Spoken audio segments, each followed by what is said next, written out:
radio se aproxima.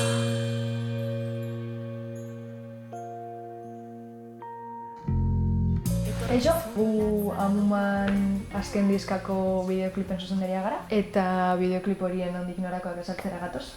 Bueno, batzuetan grazia pixka da galtzen du, gauzak azaldu behar dituzunen, baina nik uste dut kasu konkretu honetan merezi duela bideoklipak pixka gehiago disfrutatzeko eta pixka atzean dagoena ulertzeko. Así que, bueno, hasiko gara.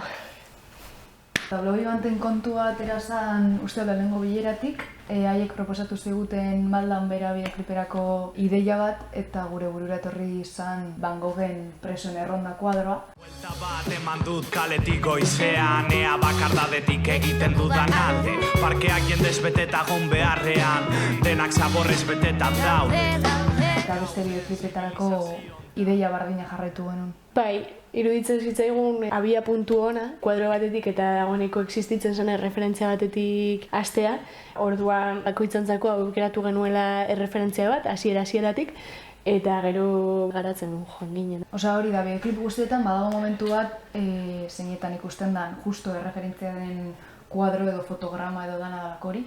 Ze, danak ez dira erreferentzia piktorikoak, bai badaude filmen erreferentziak. Tantas personas izan zen atera zen lehenengo bideoklipa, eta uste dugu berdan agertzen den erreferentzia dela errazena identifikatzen. Eta horregatik atara zen lehena.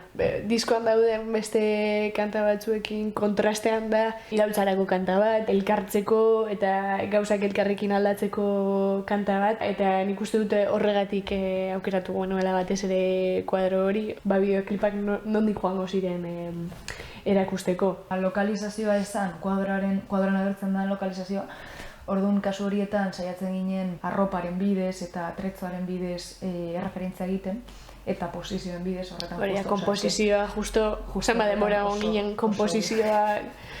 Bai, gero kreditutan ikusten da hori. Sol Biskuit entzun genuenean, iruditu zitzaigun oso kanta esborda txuleria. Bilatu genuen erreferentzia bat, arrokeri hori azaltzen zuena, eta bako jainkoa da erreferentzia honena. Azkenean bakok errepresentatzen duena, ez? Ardoaren jainkoa da, ez? Orduan disfrute hori, gero kuadroan daukan espresioa ere oso kuriosoa da, ez? Pizkat pikaroa. Eta hartu genuen justo Karabaioren obra hori bako agertzen dalako oso gazte eta oso arroa eta nahiko arroputza. Amaierako segunduetan geratzen zaigun fotograma horrek, oso arroa gaude horretaz, ez?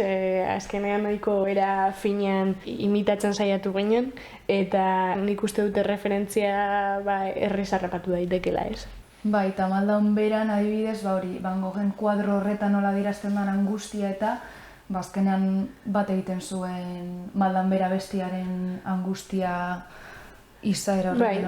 Egoera oso ezberdinak dira, preso ezberdinak dira, nola baita esateko. Ururdinarekin lotuta, hau izan zen, nahiko burua uste eman zizkigun letra bat. Amumak kontatzen ziguna zen, zelan gure produkzio sisteman eta hori dana bebai estrapolatzen den artera. Musika konkretuki bebai jarri den produkzio sistemen zerbitzura eta egiten ari garen musika masan jakin gabe oso ondo zer egiten ari garen. Hartu genuen abia puntutzat simbologia kristauan existitzen den Mariaren figura hori, ez? Eta kolore urdinarena. Eta kolore urdina, urdina delako kanta. Virginia beti errepresentatzen zala urdinez eta lapislazuli kolorearekin eta orduan horregatik erreferentzia da urdina eta horregatik erabili genuen Ama Virginia. Bideoklip hau da Maldan beraren bigarren zatia. Orduan, protagonista amaitzen du bere historia Maldan beran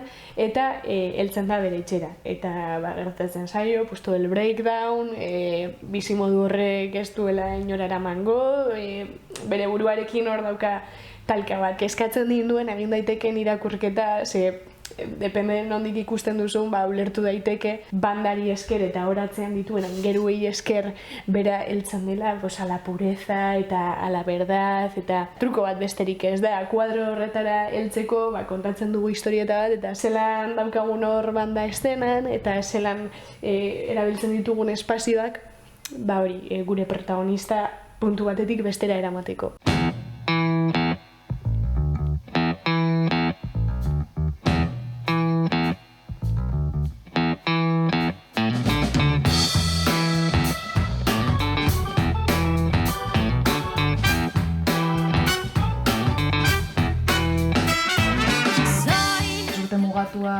bideoklipa grabatzerakoan, nahi genuen denboraren paso hori azaldu, nola ofizinetan eta ematen dugun denbora larrei, eta horregatik hartu genuen The Apartment pelikularen hasierako sekuentzia hori.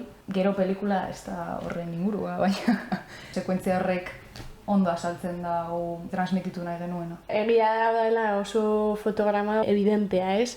Hor daudela denak ordenatuta, haien lekuetan jarrita, kantarekin lotu genuen, azken finean delako bizi dugun bizimodu horren erakusgarri. Fotograma horrek ematen zigun abia puntua, eta gero guk kontraste bat bilatu genuen, ez? Gero amaierako koreografiarekin eta argiztapenarekin eta bar.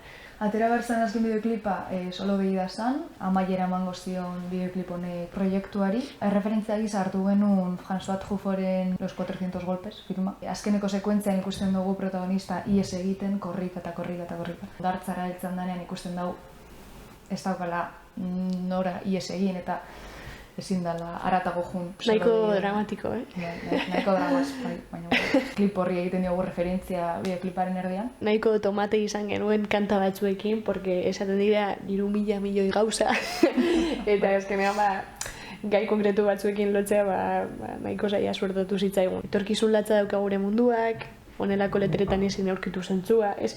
Eta pixka bat hortik jarraituta, desesperantza horretatik, eta nora joan, nondik gatoz, nora goaz, pixkat horri egiten diogu erreferentzia. Garrantzitsua zen guretzat eta bandarentzat Bilbon grabatzea, hau da gure testu ingurua eta hemen bizi garelako. Bilbo handian bai.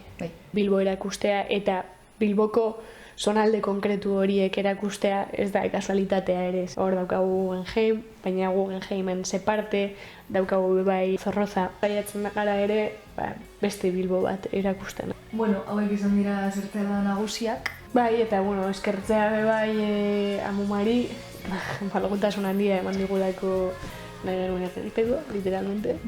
Eta ere lantalde teknikoari, haiei esker egin izan dugulako egin duguna, 2 pertsonai bakarrik ezin dugulako kamera, fokoa, argiak, janskerak, eta haiei esker ere ikusi ahal izan duzuelako hor dagoen. Animatzen zaituztegu berriz bideo guztiak ikustera, berriz disfrutatzeko, hau dana jakinda, eta komentatzera, zer iruditu zaizuen orain berriz ikusten. Agur!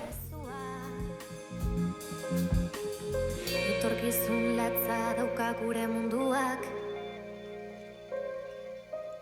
horrelako letretan ezin aurkitu zentzua. Hainbeste ego trip ezin eragin buru